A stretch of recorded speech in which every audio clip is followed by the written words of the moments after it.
Hello students, I am Ankur Kumar Saxena. Welcome once again in this topic quadratic equation. This time we discuss a very important problem related to this topic.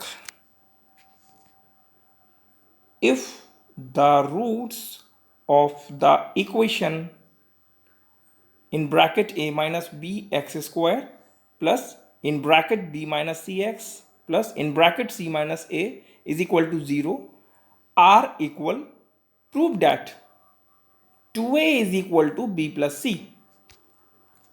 Question को read करने के बाद ये समझ में आ गया है कि हमको कोई एक ये क्वाड्रेटिक इक्वेशन गिवन है और रूट्स इस इक्वेशन के इक्वल शो हो रहे हैं, इक्वल हैं। प्रूफ करना है 2a is equal to b plus c. Let's start solution. सबसे पहले गिवन इक्वेशन को हमने नोट कर लिया है और अब इस इक्वेशन को हम कंपेयर कर लेते हैं हमारी जो standard quadratic equation A X square plus B X plus C is equal to 0 है उससे। तो हमें ए इज इक्वल टू मिल जाता है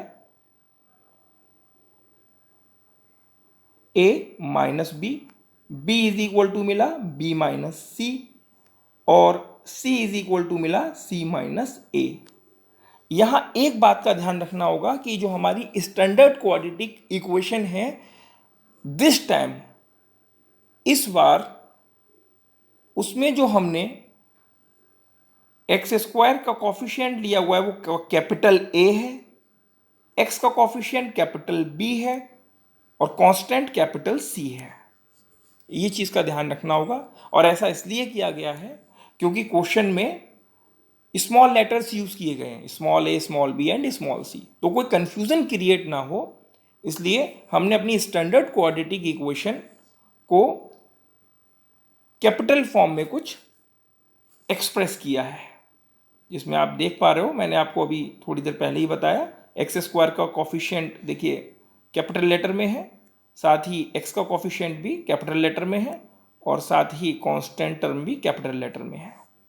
तो फाइनली जैसा कि हमारा ये आ चुका है ए बी सी की वैल्यूज आ चुकी हैं। आगे बढ़ते हैं।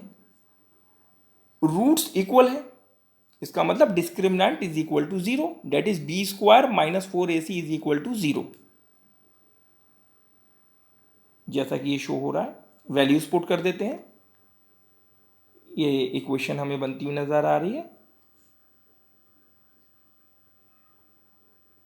इसको ओपन कर देते हैं। बी माइनस सी का whole square meaning B square plus सी स्क्वायर माइनस 2bc माइनस 4 और ये दोनों ब्रैकेट जो हम देख पा रहे हैं ए माइनस बी और सी माइनस ए, इनका प्रोडक्ट कर देते हैं तो हमें मिलता है in bracket a c minus a square minus b c plus a b in bracket.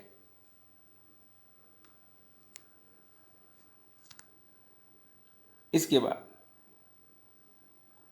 जैसे ही हम ब्रैकेट को ओपन करते हैं -4 की प्रोडक्ट कर देते हैं इस ब्रैकेट में, कुछ इक्वेशन इस तरह से हमें मिलती है जैसा कि हम देख पा रहे हैं।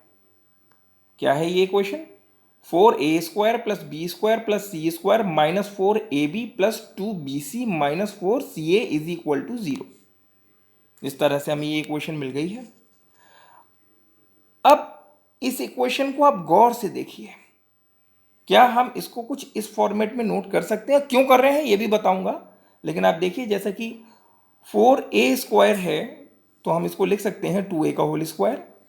साथ ही अगर b स्क्वायर है तो हम इसे कुछ इस तरीके से भी लिख सकते हैं minus b in bracket then square, या c स्क्वायर है तो उसको लिख सकते हैं minus c in bracket then square. उसके बाद में अगर हम देख पा रहे हैं माइनस का 4ab है तो हमने उसको लिख दिया है प्लस का 2 in bracket 2a in bracket minus b. देखिए प्रोडक्ट करेंगे तो माइनस का 4ab ही मिलेगा आपको।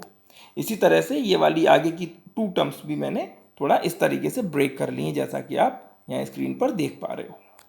अब ऐसा मैंने क्यों किया ये भी मैं आपको बताऊंगा, लेकिन उससे पहले एक चीज़ क्लियर कर देता हूं कि जब आप देख रहे हो यहाँ पर इस जगह पर ये टर्म माइनस की है, साथ में ये टर्म भी माइनस की है, और दोनों में ही अगर इस टर्म्स की बात करो तो a है और इस टर्म की बात करो तो इसमें भी a है। तो a को एक बार को हमने रहने दिया, बचा क्या हमारे पास b और बचा क्या हमारे पास c। ठीक है, तो ये वाली जो टर्म थी यानी सेकंड वाली और थर्ड वाली, उसमें हमने निगेटिव लिया है। ये चीज़ भी समझना होगी कि b को या c को हमने निगेटिव क्यों लिया। और वैसे भी इस तरीके का क्वेश्चन बेटे अगर आपको याद हो तो क्लास 9th में एक्सरसाइज 2.5 में क्वेश्चन नंबर 5th का 2 पार्ट होते हैं वहां पर, और वो आप करके आते हो वहां पर बेटे। ये बिल्कुल ठीक सेम वही क्वेश्चन है जहां पर आपको फैक्टर्स करना होता है। I repeat once again, class 9th NCERT exercise 2.5 question number 5th, और उसमें 2 पार्ट होते हैं, वो कुछ इसी तरह से शो होते हैं जिसका हमें फैक्टराइजेशन करना होता है। चलिए आगे बढ़ते हैं। जैसा कि हम देख रहे हैं हमने इस पूरी लाइन को कुछ इस तरीके से नोट कर लिया है, और अब आइडेंटिटी हमारे पास है जो 9th में हम पढ़ के ही आते हैं। और इसमें देखिए जब LHS कुछ इस तरीके से हो तो हम RHS में क्या लिख पा रहे हैं, a प्लस बी प्लस सी का होल स्क्वायर, ये लिख पा रहे हैं। ठीक वैसे ही जब LHS हमारा ये मतलब ये इस तरीके से हमें ये फॉर्मेट में मिल रहा है तो क्या हम इसको ये नहीं लिख सकते, 2a plus minus B plus minus सी का whole square is equal to 0। यानी इसको हम इस तरह से नोट कर लेंगे। आगे चल के ब्रैकेट्स को हटाया गया है, कुछ इस तरीके से हमें मिला 2a माइनस बी माइनस सी का whole square is equal to 0। Then 2a minus b minus c is equal to 0, क्योंकि स्क्वायर जब अपोजिट के उधर जाएगा तब भी हमें 0 ही मिलेगा भाई, 0 को स्क्वायर रूट 0 ही आएगा। अगर ये स्क्वायर इधर चला जाएगा तब भी हमें 0 ही मिल जाएगा। और उसके बाद 2a is equal to B plus C जो हमें प्रूफ करना था, hence the result. I hope you understand. Thank you.